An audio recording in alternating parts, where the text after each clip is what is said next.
E aí, pessoal, tudo bem? Vou começar uma live aqui, quase que de surpresa, um convidado especial, esperando só o próprio entrar, só um instante.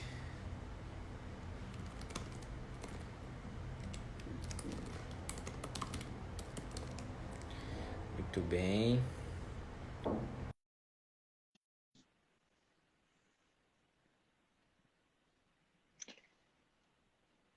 E aí, pessoal, começar essa brincadeira. E aí, meu caro?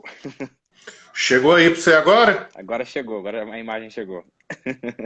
Outro dia tinha uma galera tentando fazer live e o bagulho não tava rolando. Instagram não tá dando conta do volume de acesso. Meu Deus, agora eu que não tô dando conta da furadeira no vizinho. Tava passando o caminhão da Outra Gás aqui, eu já fechei. Eu moro no 10º andar, mas aí tudo que é som que vem da rua bate aqui pra cima maior. Aí eu falei, tá calor, mas eu falei, foda-se, tem que fechar. Vou fechar, cara, meu Deus do céu. Bom, cara, aquela velha história. Primeiro, obrigado de novo aí pra gente fazer aquele bate-papo. Acho que bem informal aqui. Vamos. Eu tinha até pensei em algumas coisas que a gente pode conversar aqui, que tem muito a ver com o momento, né? Você citou um pouquinho antes lá sobre o que a gente poderia. Enfim, sobre coisas que a gente poderia conversar. Eu acho que tem muito tema, a gente tem muito conteúdo. Mas me conta como é que tá aí o curso, como é que estão né? Como é que tá a nova escola de marketing, como é que as coisas estão rolando aí antes da gente, de fato, adentrar aí no Deep Learning. Cara, graças a Deus as coisas estão indo bem. Quarentena pra gente teve um impacto relativamente pequeno até agora. A gente não só não perdeu nenhum contrato na consultoria, como a Uhum. gente fechou 2 novos projetos. O Caramba, pessoal que bom. acabou de postar no Instagram da agência os novos clientes. São projetos bem legais, bem interessantes Bacana. aí na área jurídica. E para a escola está sendo sensacional, porque muita gente que queria fazer curso com a gente e não tinha tempo, não tinha agenda, não tinha não sei o quê, não tem mais desculpa. Né? A gente deu 30 dias grátis até hoje. Hoje, meio-dia, acabou a promo dos 30 dias grátis, mas foram mais de 500 novos alunos, né, assinantes. 500 novos, E, cara. É muita gente querendo aprender. Isso é muito bom. e semana que vem a gente solta outra promo, que aí vai até 25 de maio. E, cara, tá sendo muito bom, muito bom. Porque o nosso modelo sempre foi híbrido, né? Entre presencial e online. Agora não Maravilha. dá para fazer presencial, então a gente focou toda a Concentra-se energia no todo. online. Estamos fazendo o over delivery para a galera toda semana. Então é uma aula ao vivo por mês. A gente está fazendo aula ao vivo toda semana. E por coincidência o clube de agências está terminando, né? A gente fez a antepenúltima aula essa semana. Semana que Uhum. vem tem a penúltima. Na outra tem a última aula. Foram 52 encontros ao longo de um ano. Foi puxado pra Nossa. caralho. Mas, cara, teve membro do clube que quadruplicou o faturamento, então, assim, foi sensacional. Uma puta entrega. Caramba. Cara, eu acho que agora eu vou aproveitar que você está falando sobre isso, eu vou te fazer algumas perguntas. O que teve de aprendizado nesse período para você, especialmente, assim, de que você, pro teu negócio, modelo, na modelagem, no que se concentrar? Eu acho que, beleza, você falou das coisas que voaram, mas certamente tiveram alguns aprendizados, alguns ensinamentos, alguma mudança até de Sim. mentalidade, algumas coisas, né? Porque a gente fala muito para os outros mudar de mentalidade, mas a gente que está ali, né, jogando conteúdo também está o tempo todo se transformando, né? Me conta aí um pouquinho desse bastidor. Cara, basicamente, assim, no pessoal foi muito assumir menos compromissos, fazer menos coisas. Então, o desafio é eliminar uma coisa a cada semestre. Né? Então, Boa. semestre passado eu eliminei aula em faculdade, aula de final de semana, para ter tempo de ficar com as crianças, né? Eu me divorciei no ano passado e aí eu preciso abrir a agenda para estar em Campinas e para estar com as crianças. E do ponto de vista corporativo, foi um aprendizado muito sobre liderança e trabalho em equipe à distância. Uhum. Foi meio que um pré-quarentena para a gente. Porque ano passado eu assumi uma função executiva numa empresa de meio de pagamento, que é a Uhum. Monetize, e eu ia para lá semana sim, semana não. Então eu tinha 3 equipes, né, para interagir. Eu tinha equipe da consultoria, eu tinha equipe da escola, eu tinha minha equipe na Monetize. E aí, cara, foi assim, foi um crescimento muito forte de aprender a trabalhar com gestão à distância. E principalmente de confiar que as pessoas sabem o que elas precisam fazer. É, e Só aí, que aí é o você só exercício. pode confiar que as pessoas sabem o que elas precisam saber quando você contratou e treinou bem. Exatamente. E aí tudo é na entrada, né? Porque não adianta você tentar corrigir na saída ou no ongoing, né? É muita. É aquela lição óbvia, rápida, né? Que todo mundo já ouviu falar, mas tem dificuldade de executar. Seja lento para contratar e rápido para demitir. Total, Então, assim, total. seja muito criterioso na hora de escolher e das pessoas que você vai trazer para o time, mas se não deu certo, encerra o mais rápido que você puder. Não dá espaço para o erro. Porque senão o que vai acontecer muito é você vai. Acho que é aquela história de ficar parado, né? É mais caro do que você agir, né, em torno de uma decisão, né? Acho que esse é um ponto dos mais. Não só do aprendizado geral, mas acho que agora é um momento que. Só que tem duas vias, né? Não sei se você concorda, mas assim, o fato de a gente também, de tudo que aconteceu, começar a agir desesperadamente, ou seja, sem entender o que está acontecendo, tentar dar uma processada, também é ruim. Então tem que achar um meio termo, né? Entre o que a gente está vivendo agora versus o que precisa ser feito de fato, tomando uma atitude rápida, mas também não afobado, né? Que acho que aí é uma diferença que a gente tem que tomar também. Bom. A Bolsa hoje, por exemplo, tomou uma atitude afobada. Saiu uma fofoca num portal de que o Moro ia pedir demissão e a Bolsa estava subindo 1,5%, caiu para menos 2%. E eu tô só olhando os meus papéis bonitinhos ali, tipo, andando tranquilamente em meio ao caos. É um desafio você saber quando reagir e saber quando não reagir. Total. Né? Então, para os nossos times, a primeira comunicação que a gente fez questão de fazer é assim, cara, a gente não vai demitir ninguém. Uhum. Ninguém. A gente tem fôlego e caixa para aguentar até novembro antes de começar a fazer corte. E, pelo contrário, a gente tinha acabado de contratar o Gabriel. Né? No dia 19 de março, que foi o primeiro dia de fechamento das coisas na cidade de São Paulo, que foi meio que o início formal da quarentena, foi o primeiro dia de trabalho do Gabi. Então, assim, ele chegou, não conheceu ninguém, não foi ao escritório, e ele começou trabalhando com a gente à distância. Né? Aliás, e o cara falou, pô, mas realidade... como é que fica a minha situação? Mas acho que isso tem sido uma realidade de muita gente nesse período, né? De começar a trabalhar no remoto, enfim. Bom, isso tem um gancho com uma coisa bem bacana da gente poder falar aqui. Ontem eu publiquei, Rafa, fiz um post, né, falando sobre 5 insights sobre o novo normal, né? Tá todo mundo chamando esse novo normal que vai começou a criar essas... Cada um tá chamando de nova normalidade, novo normal, assim, a gente adora inventar nomes, né? Essa é a verdade que a gente sempre faz o tempo todo. Jornalista precisa de pauta para gerar assunto. Exatamente. E aí eu trouxe alguns insights e eu gostaria que você comentasse sobre cada um deles na tua visão, né? Por exemplo, o primeiro que eu trouxe ontem, que eu falei assim, né, que a maneira como as pessoas se relacionam, de viver, trabalhar, né, ela vai ser dividido, ela vai mudar drasticamente, está mudando drasticamente, já não é uma história que já não estava acontecendo, mas acho que agora tem uma ruptura grande. Você acredita que a história, ela de fato ela vai ser marcada entre pré-Covid e pós-Covid, assim, todo esse momento todo? Você acha que a gente vai poder entender que isso é um marco, assim, tipo, para alguma coisa, na tua visão? Sinceramente, eu acho que não. Certo. Conte-me. Vou justificar. Teoricamente, eu trabalhava numa empresa jornalística do Grupo Globo no 11 de setembro. Só que na véspera do 11 de setembro, mataram o prefeito de Campinas.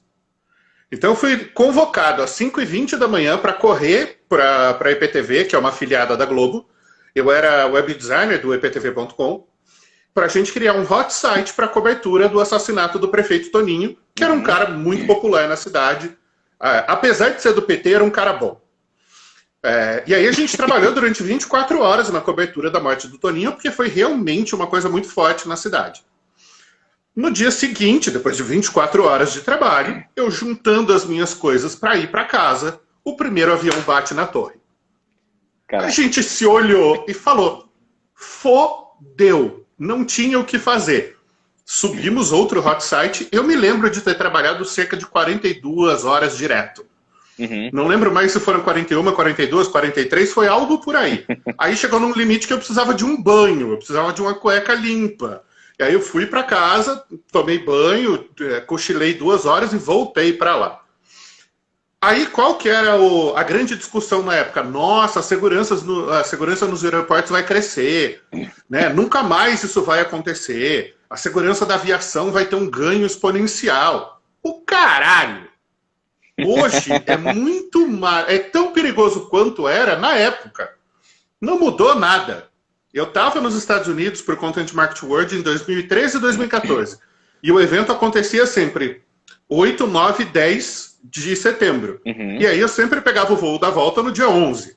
E aí tinha FBI, SWAT, cachorro farejando coisa. Você tem que abrir sua mala no meio do saguão e não sei o quê. Nos outros dias do ano, nível de segurança normal.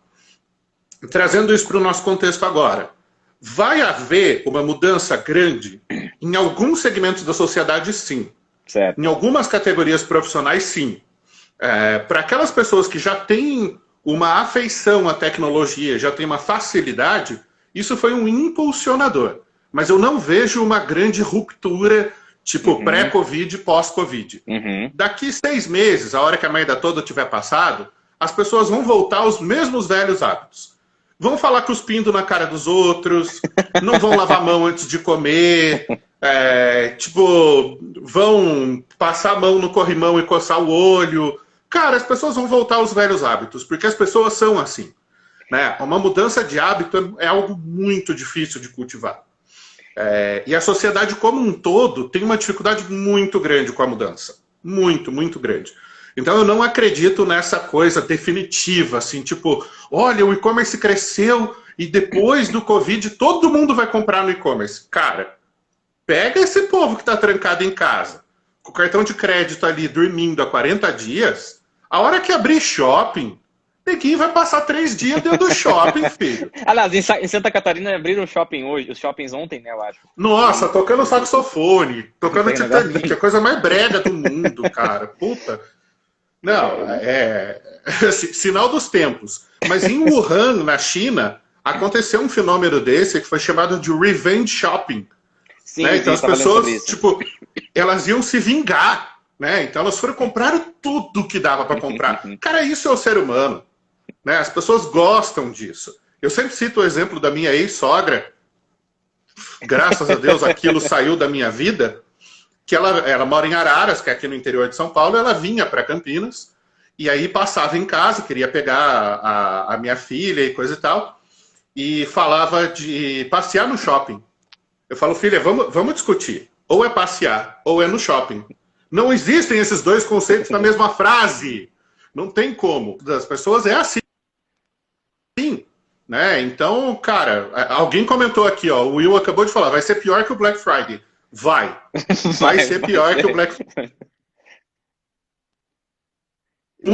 Tem essa tendência de ser muito pior mesmo. Acho que não sei se todo mundo tá conseguindo ver rápido. Voltou, beleza. E vai ser super... eu tenho muito ceticismo em relação a essas declarações definitivas, sabe? Nossa, o mundo nunca mais será o mesmo. Cara, isso é muito forte agora.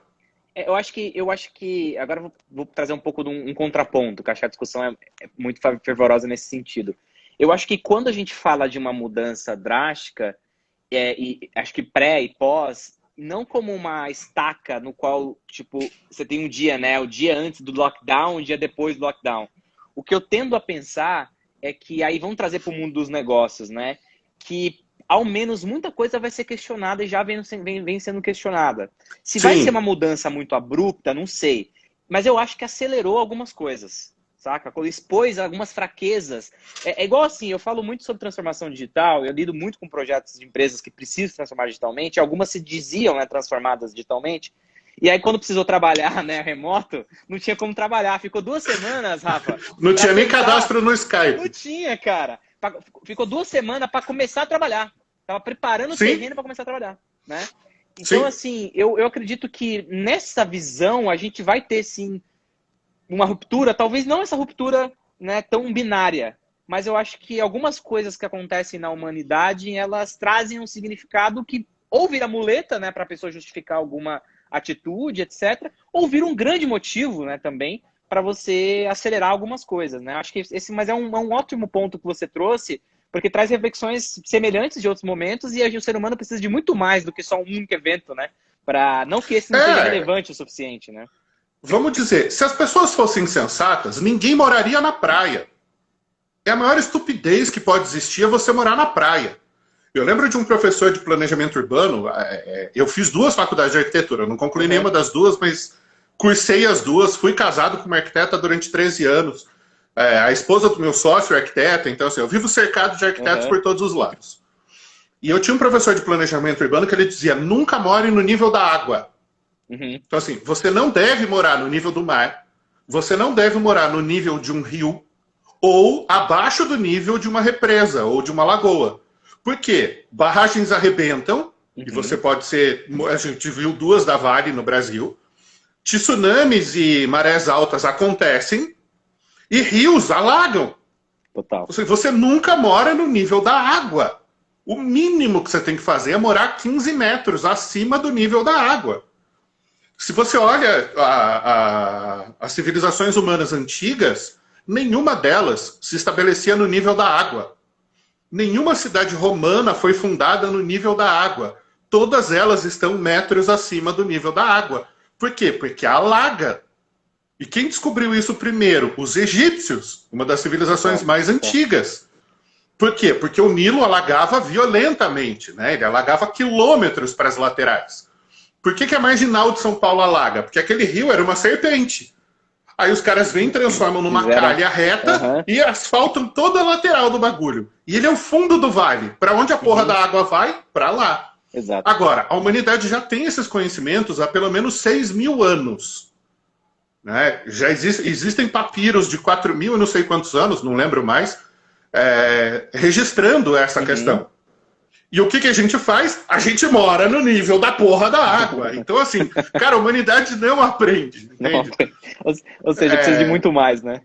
Precisa de um evento muito mais catastrófico para as pessoas mudarem. Mas, em alguns mercados, de fato, a transformação digital aconteceu. A minha grande aposta, por exemplo, vai ser a postura do Conselho Federal de Medicina. Há 10 anos acontece no Brasil a discussão sobre telemedicina e teleatendimento. E aí todos os conselhos menores seguem a força do conselho maior, que é o CFM. Então o conselho de fisioterapia, o conselho de odontologia, todos os conselhos médicos, dentistas e profissionais da saúde seguem o CFM. O CFM sempre foi contra o atendimento via telechamada. Agora, durante a quarentena, eles magicamente permitiram. Aí o conselho de psicologia permitiu, aí o conselho de fisioterapia não tem o que fazer, porque fisioterapia você precisa do fisioterapeuta lá presente, né? E eles nunca quiseram admitir isso antes. Vamos ver como é que essa situação vai ficar depois da quarentena. Porque qual vai ser a desculpa que os Munhá vão dar para voltar atrás? Total. Por que na quarentena podia e de repente não pode mais? Isso, para mim, vai ser o grande sinalizador de se essa mudança realmente é profunda ou se ela foi situacional. E aí isso tem essa questão da situacional e o tão quanto também abre de oportunidades, né? Porque acho que quando você faz essa adoção, né, às vezes um conselho tentando se proteger para justificar até uma fragilidade, né, de monopólio ou de alguma coisa nesse sentido, ou do modo de pensar para condicionar as pessoas. O item 2 do Insight é sobre as novas oportunidades que a gente pode ter, principalmente das empresas que agirem mais rapidamente. O que você vem observando de oportunidade, né? Porque a gente olha para a crise e a tendência é sempre olhar, né, para quem não é muito otimista, olhar para o copo meio vazio, né? E tirando assim a experiência que você tem no teu negócio em si, né, seja, trouxe curso, etc e tal, o que você enxerga para o mercado, para quem está aí, eu falo assim, de novas oportunidades, que vai ser até como fator competitivo novo, enfim, como é que você enxerga isso? Cara, eu já vinha chamando a atenção faz uns 6 meses para uma macro tendência, que é a conveniência. A gente viu essa tendência crescer muito no Brasil. O maior expoente dela justamente são as lojas de conveniência.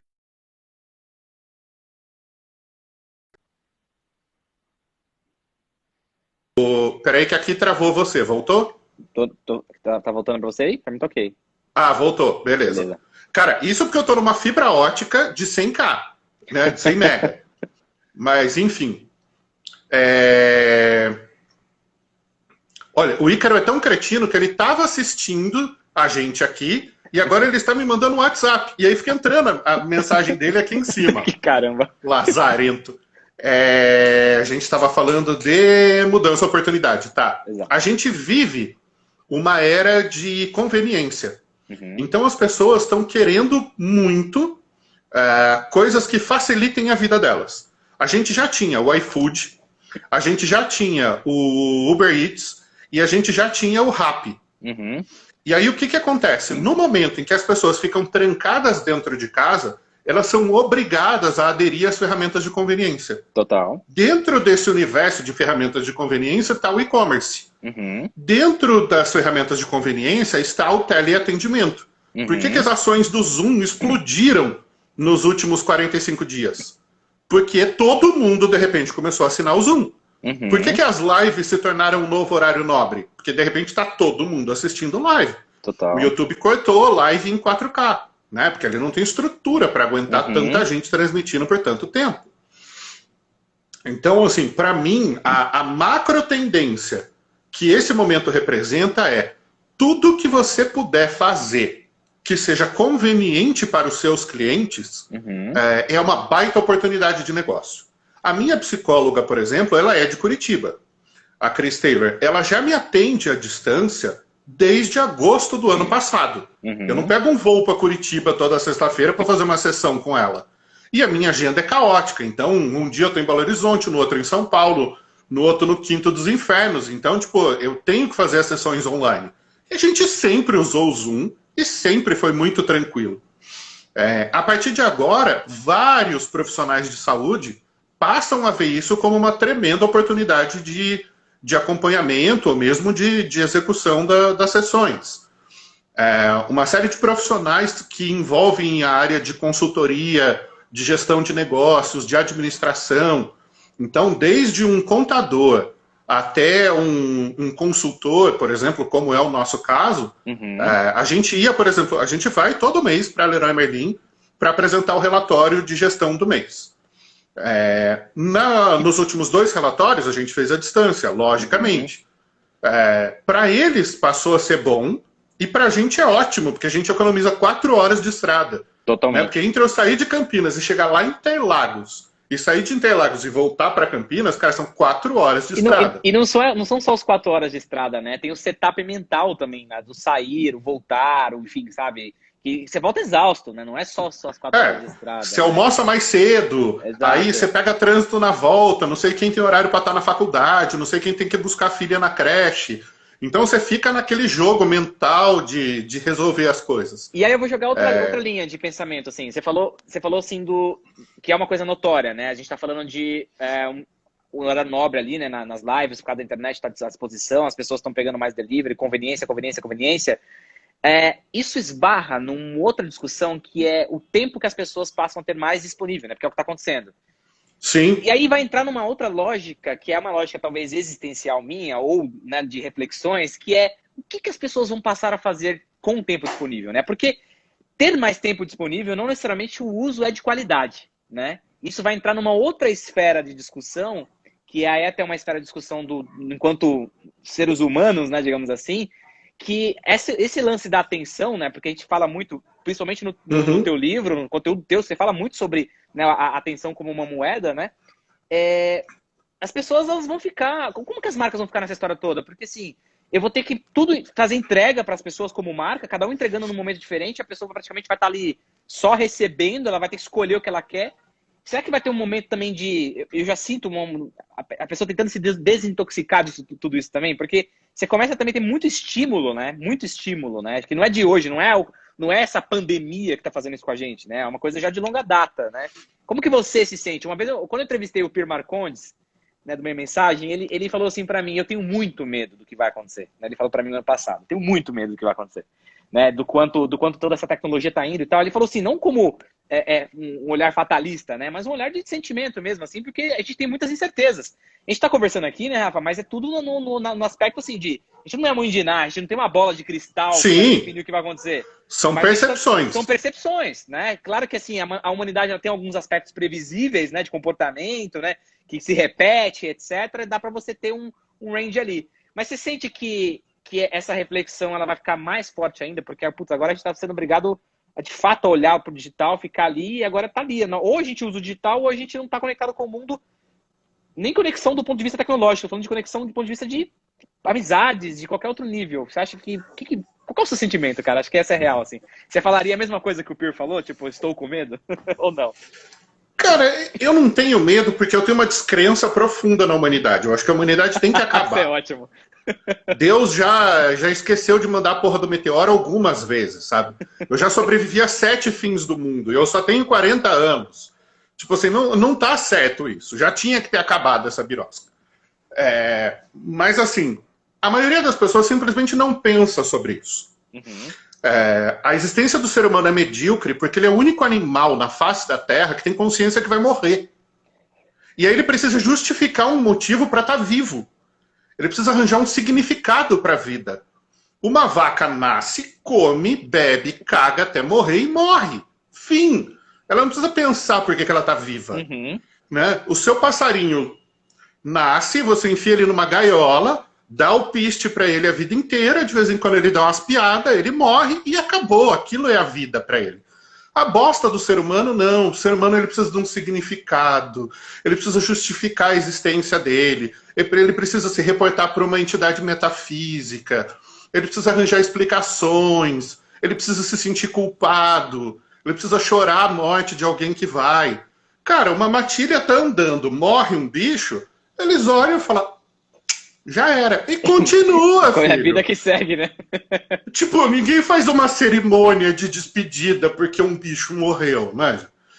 Lógico, os animais que têm o sistema límbico, que têm a emoção, né? Os mamíferos em geral, gato, cachorro, golfinho, eles têm esse vínculo emocional. Então eles sentem quando um irmão morre, quando a mãe morre, o pai, um filho morre, porque não faz parte da ordem natural das coisas. Mas a maior parte das pessoas, eu arrisco dizer, pela lei de Pareto, mais de 80% delas, simplesmente passam pela vida. Elas nunca param para pensar sobre a vida. Né? Elas nunca param para ler filosofia, ou para discutir a existência, ou para tornar o mundo um lugar melhor. Elas simplesmente elas existem. Se alguma coisa acontece é porque Deus quis, se não acontece é porque Deus não quis, Exato. E a vida segue. Assim, e é isso. Assim vai. E talvez isso seja E mais aí, nesses momentos, o que também. essas pessoas fazem? Elas se afundam ainda mais no entretenimento. Não que o entretenimento seja uma coisa ruim, pelo contrário. Sim. Eu acho maravilhoso, eu acho que as possibilidades que a gente tem hoje são incríveis. Mas assim, com tanto tempo disponível, né, não tendo que se deslocar, não tendo que realizar uma série de tarefas, sobra muito tempo, por exemplo, para ler. Uhum. Agora, aumentou o volume de venda de livro no Brasil na quarentena? Não aumentou.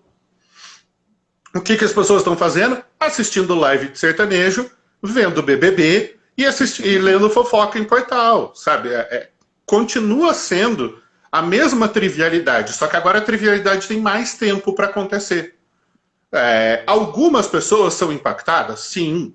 A Polícia Rodoviária já reportou, é óbvio que isso não vira notícia, um aumento de suicídio em rodovia.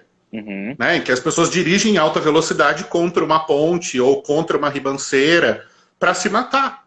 Porque é um jeito muito prático de se matar quando funciona. Uhum. O problema é quando você se arrebenta inteiro, arrebenta o carro e não morre. Né? Porque você não consegue nem tentar de novo.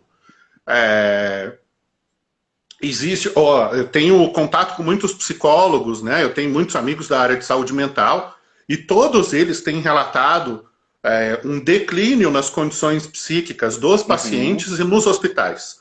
Né? Mais gente procurando antidepressivo, mais gente procurando suporte para a saúde mental. E assim, os CAPs estão fechados, então essas pessoas não têm muito a quem recorrer. Então é lógico que isso pesa. Mas isso pesa, infelizmente, sempre para o lado negativo. Total. Não para o lado positivo. Eu tinha 3 cursos online que eu tinha começado e não tinha terminado, eu terminei os 3 na quarentena. Uhum. Eu tenho um monte de livros aqui que eu compro e eu faço isso visualmente para me provocar. Os livros que estão de pé eu já li, os que estão deitados estão a ler. E eu me botei como meta tirar 3 livros deitados da estante por semana. Cara, eu tô com muito mais tempo livre do que eu tinha. Só que o meu trabalho não diminuiu.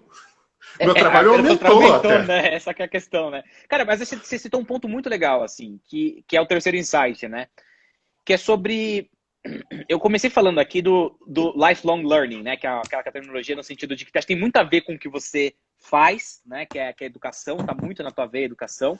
E eu acho que vamos tentar desmistificar e usar um pouquinho desse período onde está todo mundo fazendo muitos cursos online, outras pessoas estão falando várias coisas nesse sentido. Qual que é o significado, né, que tem o aprendizado hoje no conceito de lifelong learning? Ou seja, não existe mais ex-aluno, né? Que eu acho que se a gente for pegar a história da humanidade como... Nossa, da humanidade, nossa história em algum período, né? A faculdade sempre teve um peso muito grande. É claro que para algumas áreas ela ainda precisa e deve ter um peso muito grande, mas é como se a gente tivesse que ter a história do se formou, né? Porque acho que a palavra se formou, ela marcava um evento na vida da pessoa onde o estudo acabava ali. E aí a pergunta é, né? Essa história da importância de jamais parar de estudar, que agora nunca fez tanto sentido. Como que você enxerga o controle de ansiedade, já que você falou de psicologia aí, né, bastante, com a lógica de que de fato é uma verdade que a gente precisa estar no microlearning o tempo todo, se atualizando o tempo todo. Como é que você, Rafael Reis, porque, cara, você estuda, eu sei que você estuda o tempo todo para jogar conteúdo. A questão é, tem um prazer nisso, né? Mas também tem um nível de exaustão em algum momento e estresse, porque não dá para dizer que não, né? Qual que é o seu lado otimista e o seu lado pessimista em relação a esse assunto? Show. Eu consigo compartilhar o que eu faço. Acredito que pode servir de insight para algumas pessoas. Existe o fato de que você, sim, vai ter que estudar para o resto da vida e as coisas mudam ao longo dos tempos. Então você tem que desaprender e reaprender. E existe o fato de que os seus interesses mudam ao longo da vida. Ontem eu estava lá na oficina, eu fiz uma cagada homérica, eu comprei uma BMW antiga para restaurar, e aí eu fui deixar algumas peças lá na oficina, e eu estava conversando com o Daniel, que é proprietário da oficina. Eu descobri que ele é jornalista e publicitário de formação, e que ele está estudando psicologia. E eu falei, caramba, eu sou formado em marketing, eu tenho muita vontade de estudar psicologia. Ele falou, se você ama a sua namorada, não faça isso. Porque só tem mulher na sala. E assim, cara, ele falou, dá muita dor de cabeça estudar psicologia. Eu falei, beleza, vou procurar um e-learning. E aí a gente começou a falar sobre estudar coisas aleatórias, né? Coisas diferentes. Aí, para exemplificar, eu estou lendo um livro sobre educação, de pai para filhos, porque eu me divorciei no ano passado e eu estou tendo que reaprender a relação com os meus filhos, e principalmente com a minha mais velha, está muito complicado, porque ela é adolescente.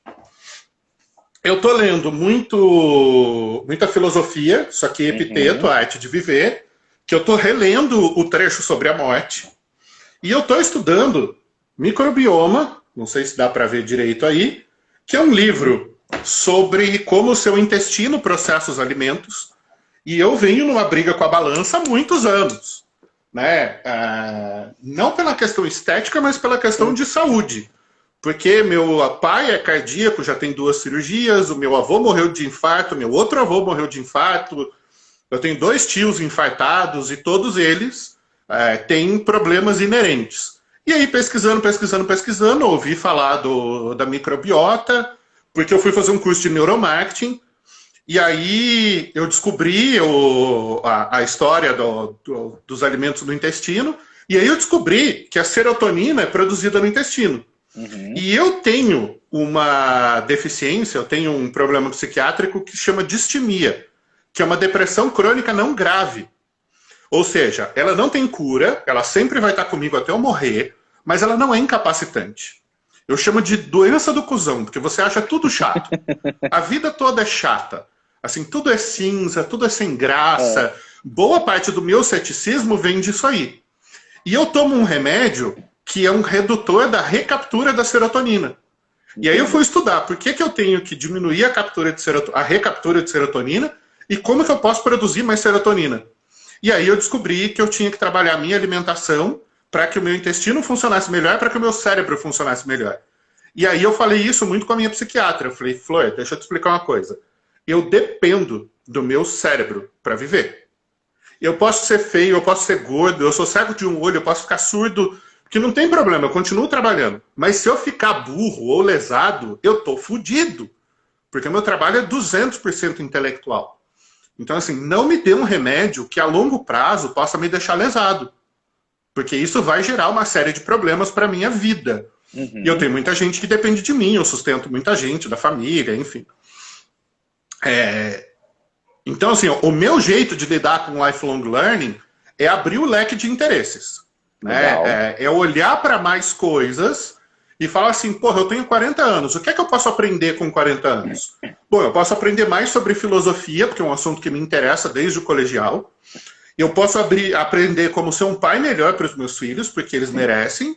E eu posso aprender sobre a minha alimentação e sobre como isso influencia o meu peso, o meu sono, a minha qualidade de vida, porque isso vai refletir na minha produção intelectual, no meu humor, na minha relação com a minha namorada, com os meus filhos, com tudo.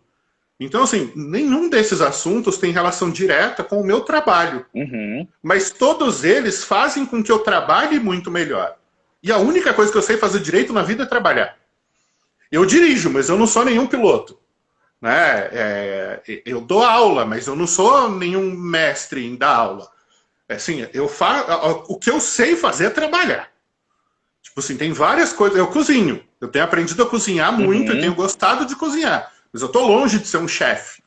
Né? Eu faço um bom churrasco, mas eu tô longe de ser o churrasqueiro, aquele gaúcho tradicional.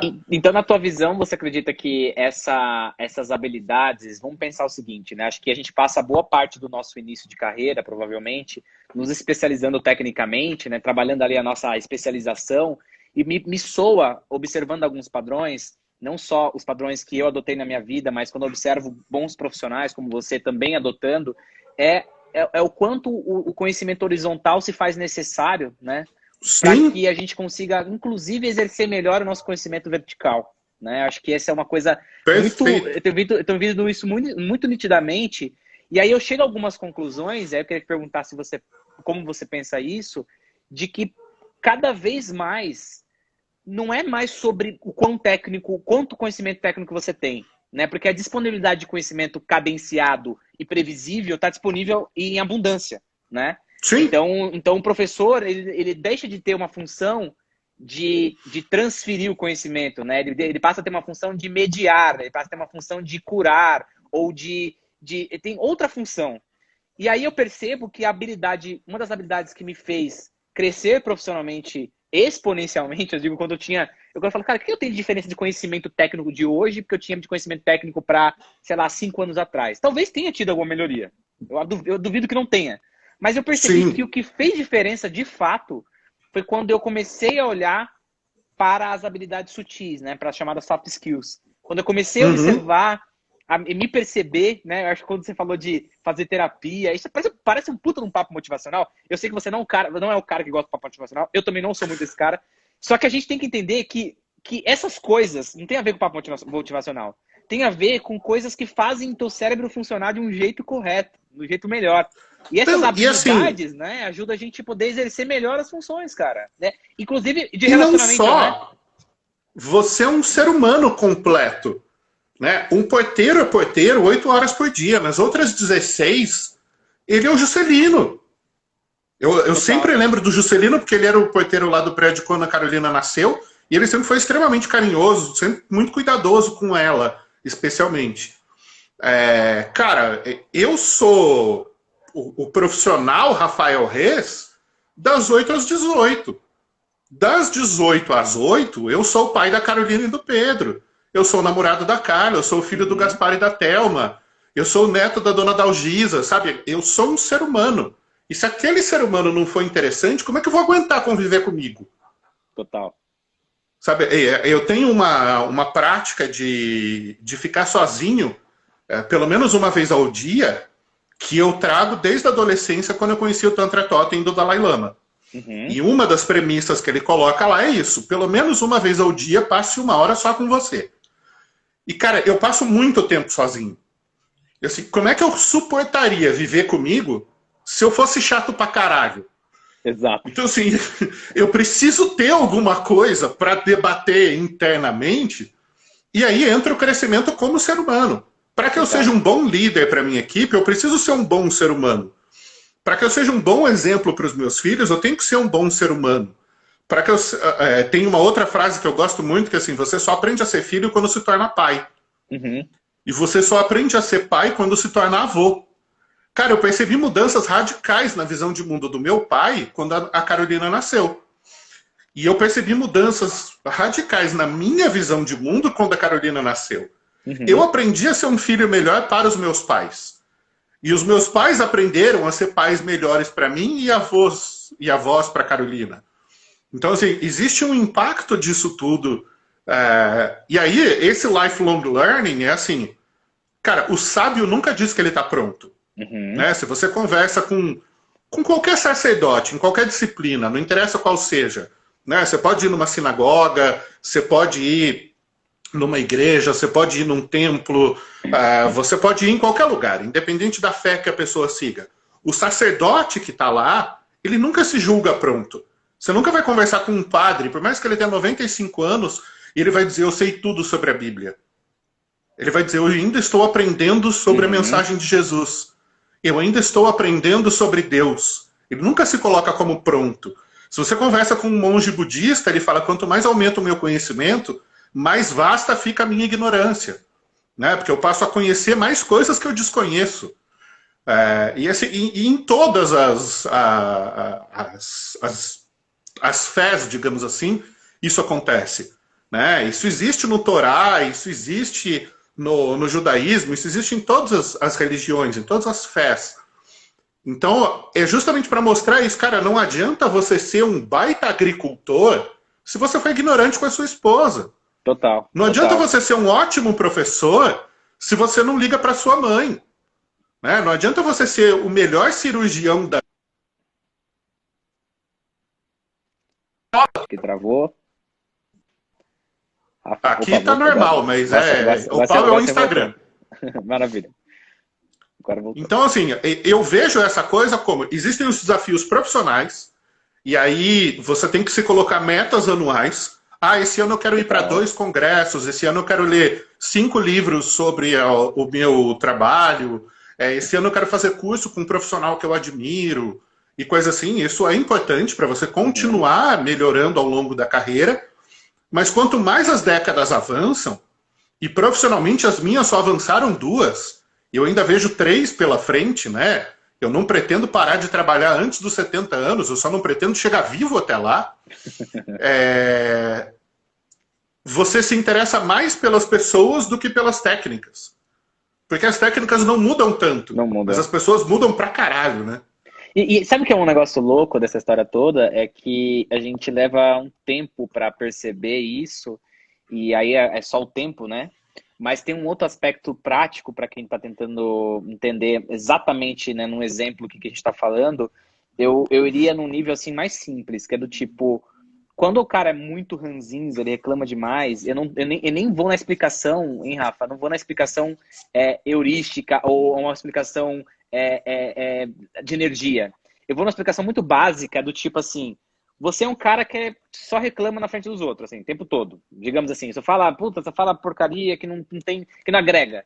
As pessoas naturalmente se afastam de você, você não está gerando valor para elas. Elas se afastam porque não agrega para elas. E aí esse mesmo cara, Rafa, ele reclama que não tem oportunidade. Eu sou um puta profissional, estudei pra caralho, sempre fez isso e fazia aquilo, blá, blá, blá, blá, blá, blá. E esse mesmo cara reclama o tempo todo de que não tem oportunidade. Eu vou num espectro muito tranquilo. As oportunidades deixam de existir porque você está menos exposto, né? Se você está menos exposto porque as pessoas não estão entrando em contato com você, naturalmente, menos coisas vão acontecer na tua vida.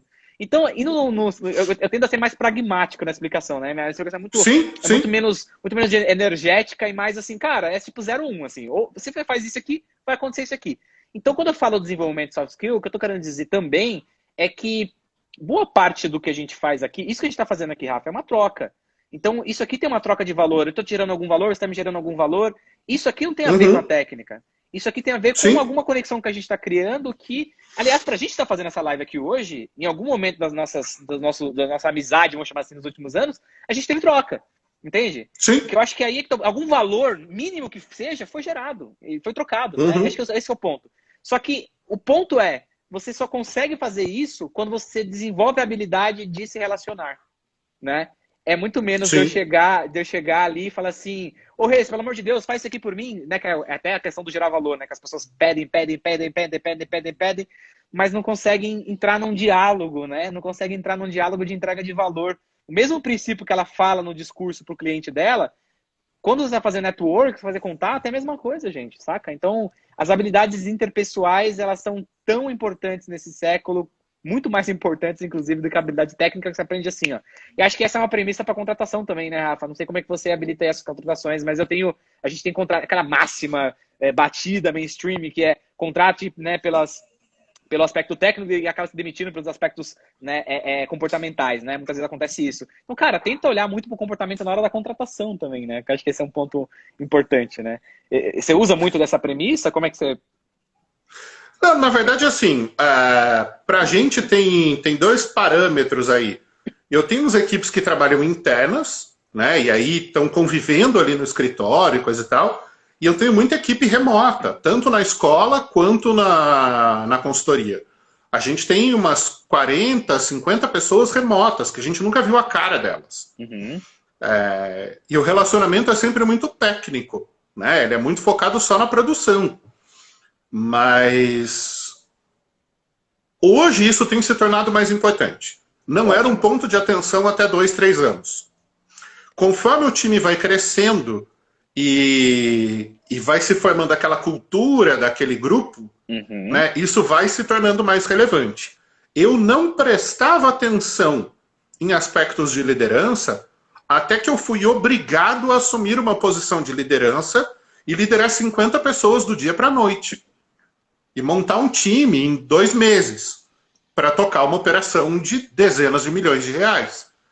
E assim, eu tive que aprender tudo isso muito rápido. Eu tinha lido, eu tinha visto na teoria, eu sabia como era, mas, cara, é diferente você assistir filme pornô e você fazer sexo. Né? Não dá para dizer que é a mesma coisa. Não dá. Né? E uma coisa não ensina a fazer a outra. Né? O cara pode ser punheteiro profissional há 15 anos. Não quer dizer que ele sabe fazer sexo. Principalmente filme pornô, né? Que não ensina absolutamente nada, na verdade. E ensina tudo errado, né? Tudo errado. E aí, assim, foi muito do que eu vivi ali. Eu falei, de repente, eu tinha que liderar uma série de pessoas que vinham se inspirar e que ouviam cada palavra do que eu dizia e levavam aquilo a ferro e fogo.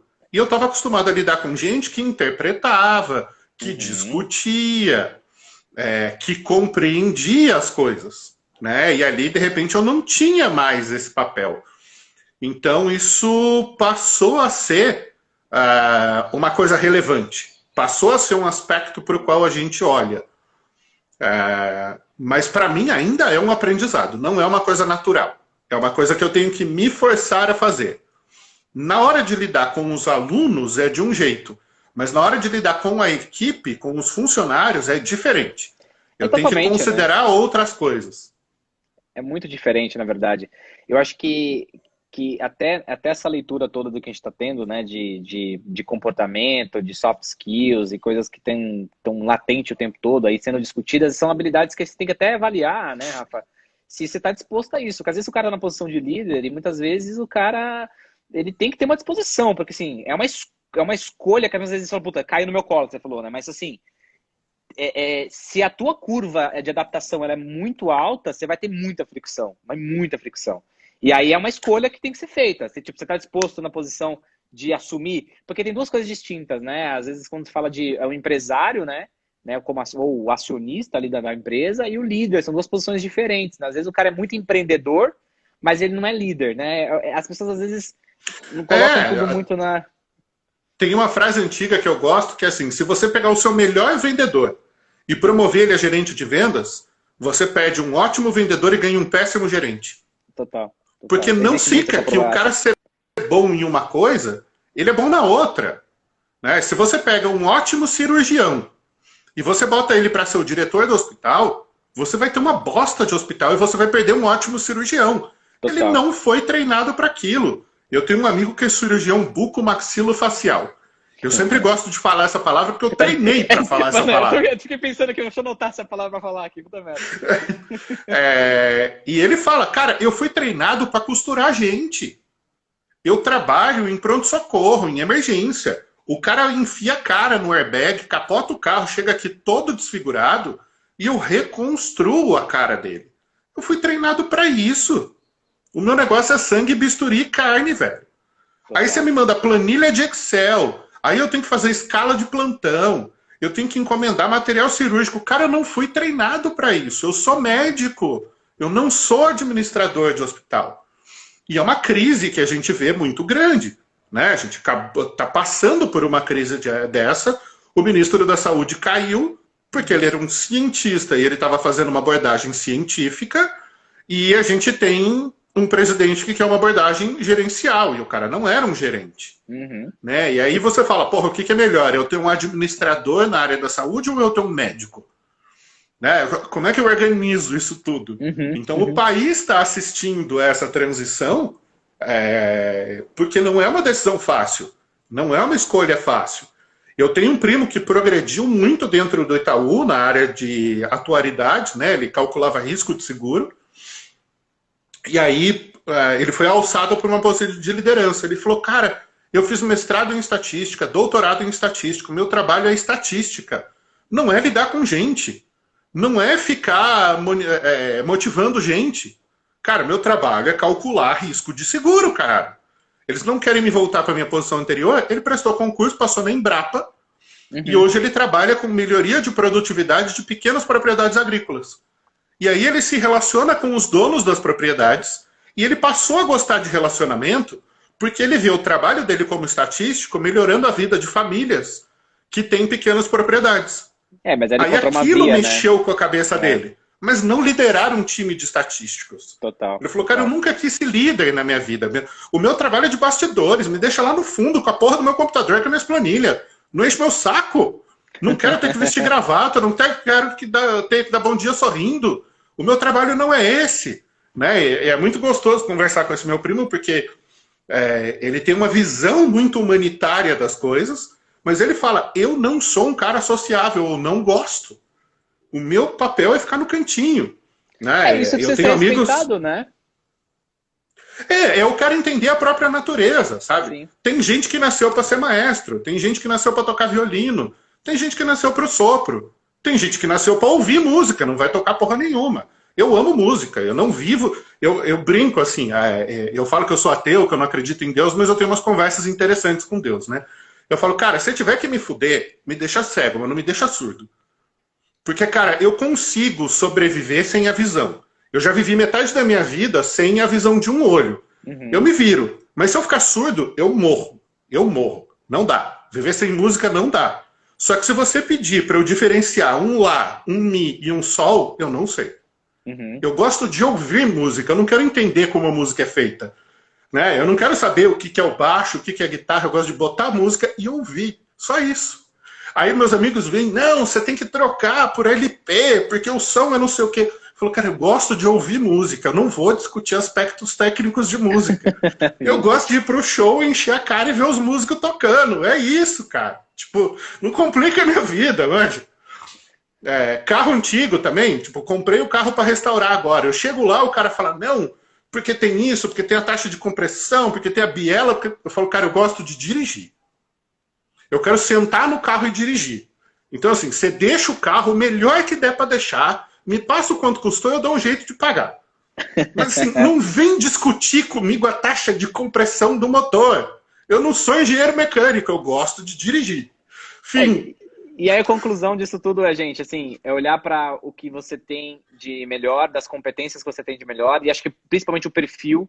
Isso diz muito respeito sobre o líder que você está alocando e diz respeito a você como líder também na tua organização. Esse é um ponto importante.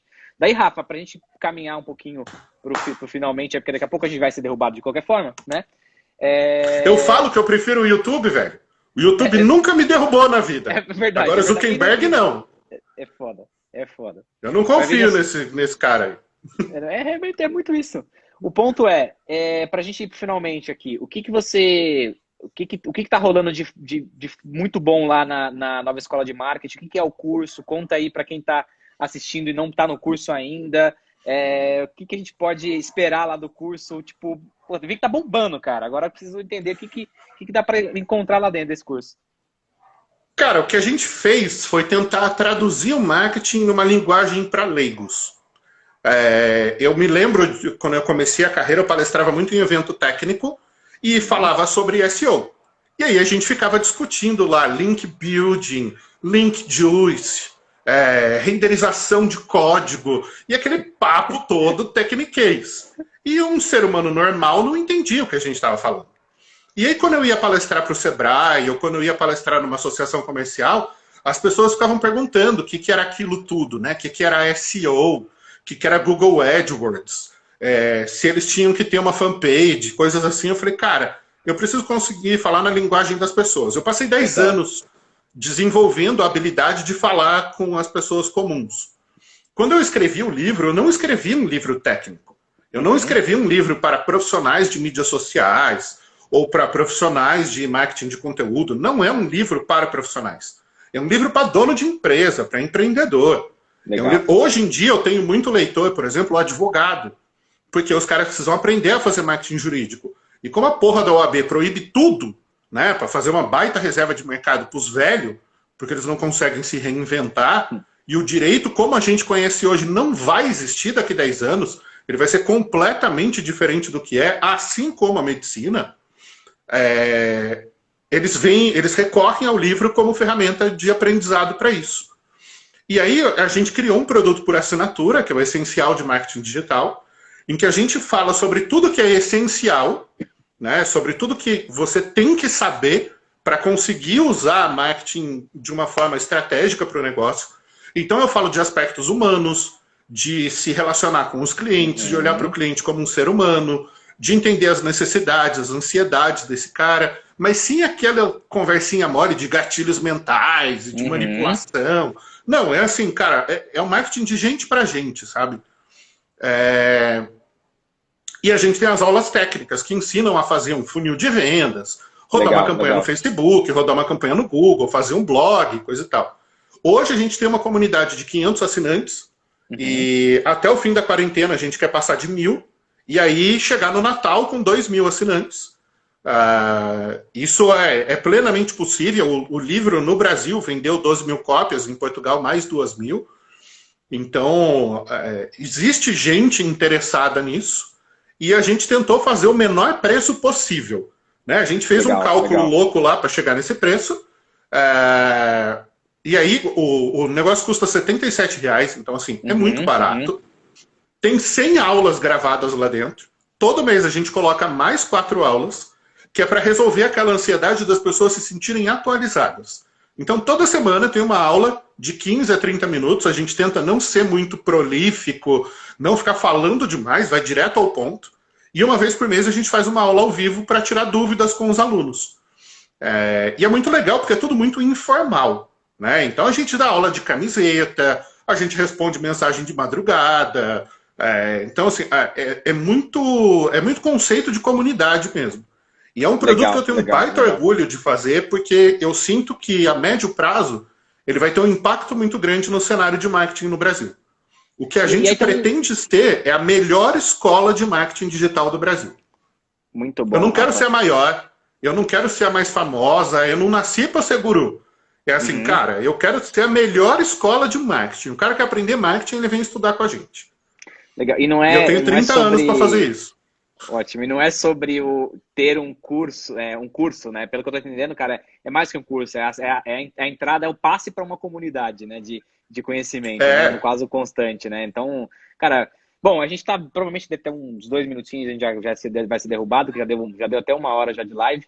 Cara, obrigado aí pelo papo. Acho que a gente puxou aí, tipo... a gente falou sobre tudo, né, cara? Psicologia, arquitetura, falamos sobre tudo, sobre tudo. E eu acho que isso é um grande exercício, tá? Pra quem tá ouvindo a gente, tá assistindo a gente, tenta sair um pouco da zona de conforto nos assuntos também. Tenta sair um pouquinho da tua área, de ler só livros técnicos ou só conteúdo técnico. Isso vai ajudar a dar uma outra camada, uma diferença muito abissal no conhecimento. Eu falo muito por mim, assim, Rafa, de testemunho, do quanto a minha habilidade de comunicação melhorou quando eu comecei a ter repertório de história, repertório... Repertório. Esse é o ponto. E o repertório te faz